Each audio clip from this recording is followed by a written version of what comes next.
Welcome, friends. My name's Melinda, and this is the basics of Power Core. So if you've seen any of my other Power Core videos, you've seen that we do some really wild and crazy types of core movements, maybe some that you've never seen before, and it's pretty challenging. So I was asked to create a foundational class that shows you just the basic forms, the basic alignment in different types of core movements. So the core is 360 degrees around the trunk. So it also includes the muscles along the spine, as well as the muscles on the sides and the rectus abdominis, and a lot of little tiny internal muscles as well. So I'm going to show you today 8 separate movements that are the foundation for most of the other core ab work that you see online or that you see in the studio in terms of your classes. So let's get started right away. We'll come to the top of your mat in this tabletop position, this box shape with your body. Draw your navel up to your spine to flatten out your back as if it were a tabletop, exactly like it sounds. Press the palms firmly into the earth. Pull the shoulders away from your ears and elongate out through your neck. Take an inhale here. Extend your right foot back behind you. This is a spinal balance, beginning to engage the muscles along the back line of the body, the hamstrings, the erector spinae, the muscles that line the spine. And then from here, shift the weight slightly into your right hand. Extend the left fingertips forward. We call this a bird dog. So staying in this type of position, pressing the floor away, drawing your navel to your spine and lowering your hips in line with one another. Build strength, and you'll see in a lot of classes, they actually build on this movement. So from here, we'll take bird dog crunches. Inhale, extend. Exhale, crunch it in. Draw the knee to the nose or the elbow to the knee. Press the floor away. Inhale, lengthen. Exhale, crunch. And lengthen. Let's do 2 more of these. Crunch and lengthen. One more on this side. Crunch it in and lengthen long. Plant the hands, plant the knee. Set up for the other side. Remember to draw your navel to your spine. Engage your core right away. Flex the left foot back behind you, toes pointing directly towards the bottom of your mat. And then extend the right fingertips forward. Press the floor away with your left hand. Take an inhale. Exhale, crunch. See if you can tuck your chin to your chest, gaze back behind you. Inhale, lengthen. Exhale, crunch it in tight. Press the floor away as you crunch. Lift the back of your ribs up a little higher towards the ceiling on the crunch. And one more time through. Crunch it in. And then come back to center. Shake it out a little bit. You'll see that movement a lot.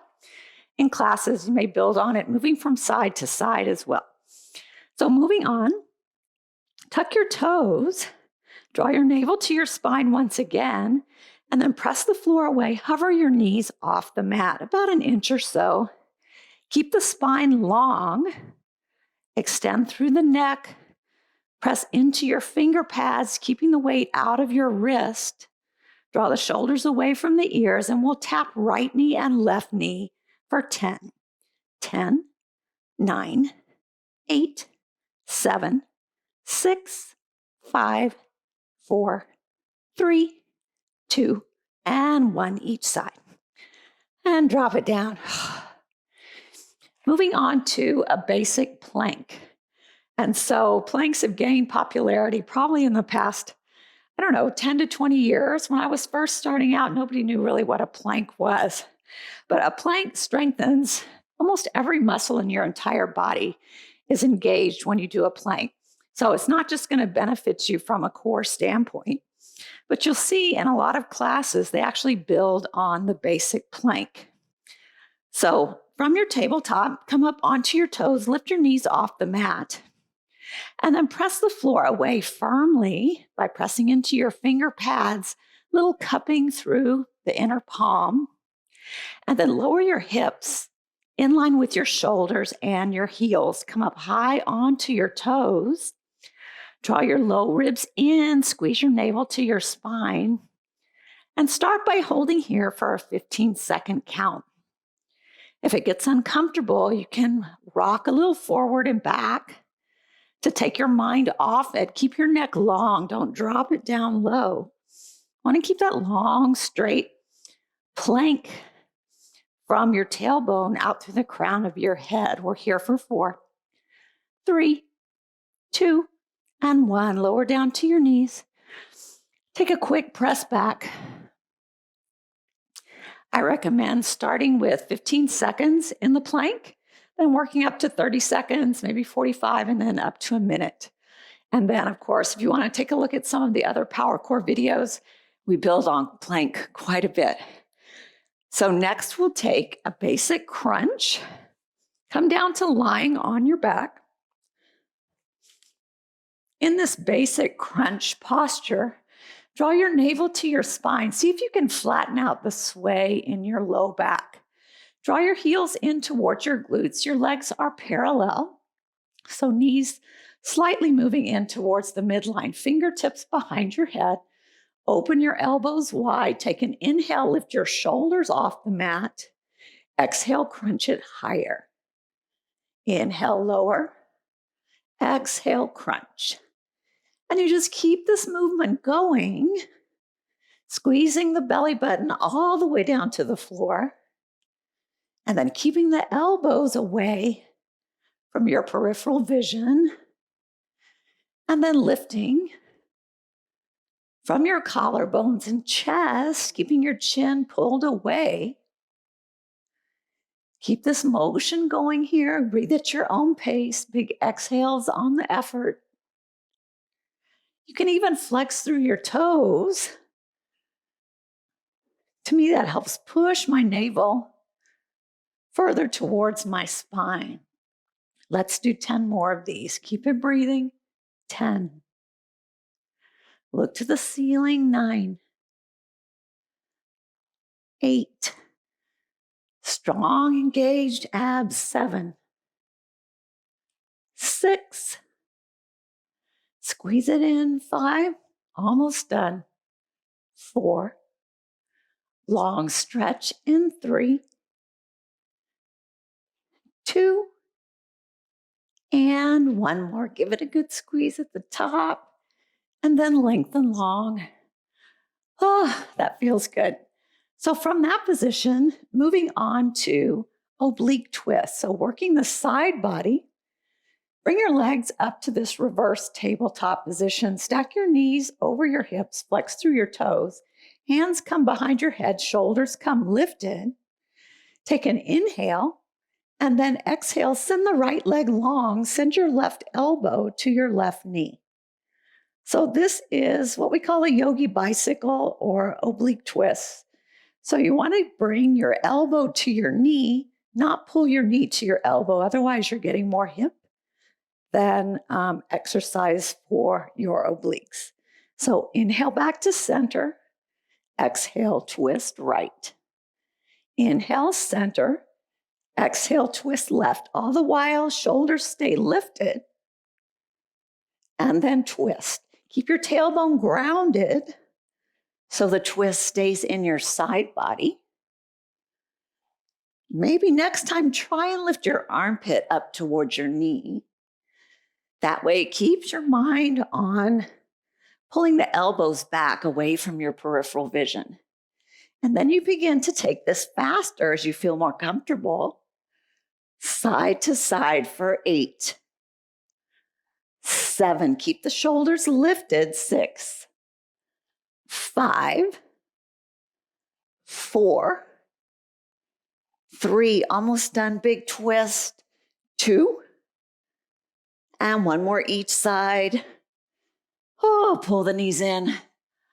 Oh, that feels good. So with those oblique twists, you'll see in a lot of my other classes and classes you may take in the future, a lot of different movements added on to that oblique twist, isometric holds, pulses, all kinds of things. But that's the basic shape in your body. So next, coming to a Navasana boat pose. You're creating a V shape with your body. So come to sitting up on your bum, move the little fleshy parts to the side. Come to the tips of your toes, bring your palms under your legs, and then roll your shoulder blades down your back. So you want to create that sort of plank motion with your back, long, straight spine. You can stay here, maybe hover the toes, or begin to bring your shins parallel to your mat. So right here, you're engaging your core, but you're also engaging your erector spinae, those muscles that run along the base, rather run along both sides of your spine. Keep your shoulders rolled back and your chest lifted. You can stay here, or to challenge yourself even further, release your fingertips and hold. Think of pulling the chest up, drawing the low back up and in, gazing high. Stay here for 4, 3, 2, and 1. Take a quick break. Maybe hinge forward a little bit, roll your shoulders. So just like plank, you can start with 15 seconds and work your way up. And then we'll also do a little motion that builds on this. So this is a foundation class, but you'll find a lot of sort of takes on a boat pose. And so I'll show you one of them. So from your boat pose, come back, shins parallel to the mat, arms out to your side, breathe in. And then exhale, take a low boat, which means start to lower your whole body down, balancing almost on your tailbone, squeezing your core, and coming down with the shoulders and the heels still lifted. And hold here for 4, 3, 2, and 1. Can you come back up the same way?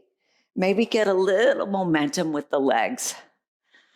I know I need it sometimes. And hold here for 4, 3, 2, and 1. Let's take that one more time. Lower all the way down as slow and controlled as you can. And hold for 4, 3, 2, and 1. Take it high. Get a little momentum to start is fine. You can bring your hands back under your knees if you need the lift, need the help. Remember, you have to start somewhere. You're here for 4, 3, 2, and 1. Cross your legs. Beautiful job. And then come to lying on your belly. So the core is 360 degrees around. So we'll take 2 motions that work the back line of the body. The first one is a cobra pose. So come to lying on your belly. Squeeze your legs together. Point your toes. Let me get to a place where you can see me fully. Bring your palms under your shoulder blades. Squeeze your legs, press your hips firmly into the mat, and squeeze your elbows towards the midline. Inhale, cobra pose. Lift your collarbones, lift your gaze slightly. You can apply a little pressure at first to the fingertips or the palms of your hands, but squeeze your shoulder blades together. Use the back line of your body to keep your chest lifted for 3. Breathe with it, 2, and 1. Lower down. Take a breath in and a breath out. Let's try that one more time. Breathe in. Squeeze the shoulder blades, squeeze the triceps. Maybe this time you come up onto the fingertips. Maybe this time your fingertips float for 3, 2, and 1. Lower down. Now we'll take that a step further with our Superman crunches. So similar to cobra, you're lying on your stomach. Fingertips are extended in front. You can use these spider fingers to start. Take an inhale and breathe it out. Inhale, lift your hands and lift your toes at the same time. And then crunch your elbows back to your side ribs. That gives you a little more lift through your chest. Inhale, lengthen. Hands and toes hover. Exhale, crunch. Inhale, lengthen. Exhale, crunch. Let's do 2 more. Inhale, lengthen. Exhale, crunch. Squeeze the shoulder blades together behind your back. Lift your collarbones. And one more time through. Inhale, lengthen. Exhale, crunch. Can you get your heels up a little higher? and then lower back down. Beautiful job, everyone. Those are some basics of power core. But before we finish, we're going to finish off with a plank once again, since that's a really foundational movement for any type of core work. And again, it strengthens your arms, your shoulders, your legs, everything as an added bonus. So come to your high plank. Let's stay here and hold this for about 15 seconds to give you a good send off. And then I encourage you to continue practicing. Get yourself a timer and time yourself, time your progress. From here, rock forward and back if it's hard. Draw your navel to your spine. Keep your hips in line with your shoulders. No sinking down or lifting up. Neutral pelvis. Stay here for 5. You've got this for 4, 3, 2, and 1. Lower down to your knees. Beautiful job, everyone. Thank you for joining me for the basics of power core. I hope that helped you get familiar and more comfortable with basic type of movements that you see in more advanced core workouts, as well as in your power yoga classes. I hope you'll join me again in the future. Thanks, friends. Be kind, be strong, and be well.